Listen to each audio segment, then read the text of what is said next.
Welcome back to Kris versus Everybody. This is a podcast where I talk about anything and everything, unedited, uncensored. This podcast is brought to you by the Kris Cross Studios YouTube channel. Go ahead and click subscribe and click the notification bell for new episodes.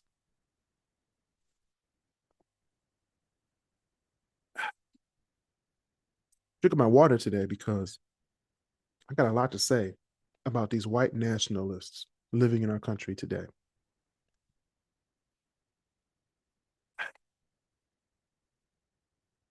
White nationalists oppose current immigration policies for racial, ethnic, and cultural reasons. Their views are more extreme and are often rooted in racism, xenophobia, and white supremacy. Now, they think of the main thing of why they're a white nationalist and why they think of white supremacy. Their main fixation is that somehow, some way, people who aren't white are going to take over the country. And this is called the Great Replacement Theory, which is a conspiracy theory that non-white immigrants are being used to replace, quote unquote, white Americans culturally and demographically. It's promoted by the alt-right and the referenced hate-filled manifestos and attacks like the El Paso shooting, the Buffalo shooting, as well as many others. Their fear of cultural change, opposition to immigrants who they believe don't assimilate or who change American culture, often framed as a defense of Western civilization. They have to defend Western civilization from these people. Like, come on. The declining white majority is a concern that white Americans will become a minority projected around 2045, which is not far off. It's about 20 years from now, leading to perceived loss of status or political power. Well, I mean, yeah, I mean, you have less white people, then there's less political power. But that's not a bad thing. You should embrace it. Radicalization and violence. Some white nationalist groups see immigration as justification for violence, civil war rhetoric, or calls for authoritarian leadership. And that's what we just got in 2024. They were tired of Hispanics, Asians, Black people in general, and more Africans coming to the United States. Like, why? What's going on? Like 60% of the country is white. 20% is Hispanic. Okay. That leaves 20%. Out of that 20%, majority of it is Black people. Like 2/3 of it is Black people. And then the other third is a mix of Asian, Native American, Pacific Islander, Arabic. Like, what are we doing here, guys? You're the majority. America was founded on the ideals of liberty, equality, and opportunity.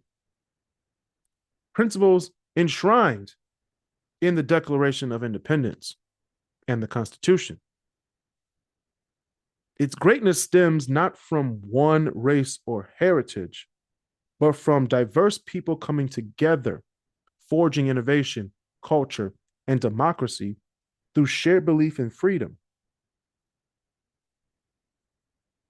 The nation's strength lies in its ability to welcome immigrants, people who have enriched every part of American life, from industry and science to art and public service.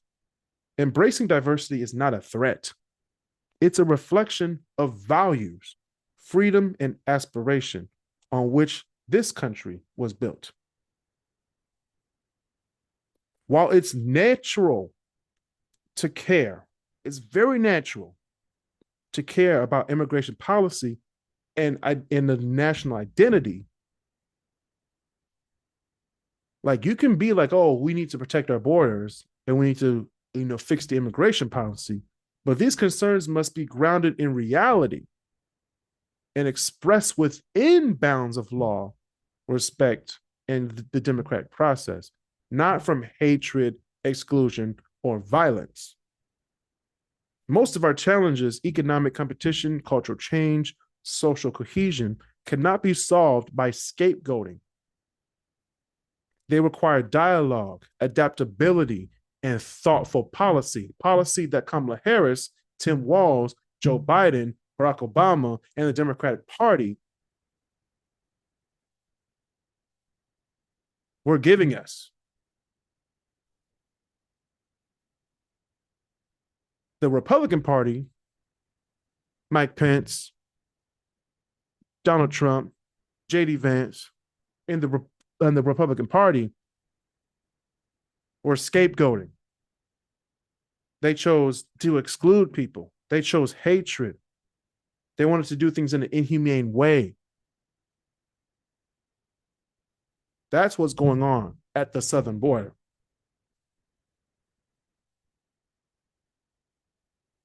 Why is it that all Muslim and / black countries can't send their people or send or travel from their country to the United States, but you can freely come from Germany, you can freely come from the Ukraine, you can freely come from Finland.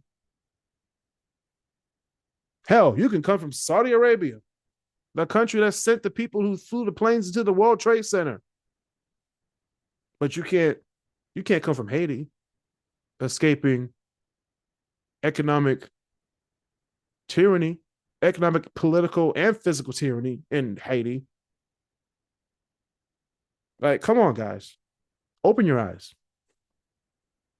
In America, the true path forward is rooted in unity. Like, we have to come together on this. And we were going to come together on this, but Donald Trump didn't want the Republicans to vote for it because it would show that the Republicans and the Democrats could actually get along and fix the problem. The true path forward is rooted in unity, shared citizenship, and respect for the Constitution that guarantees rights for all. Fear and division erode our founding promises.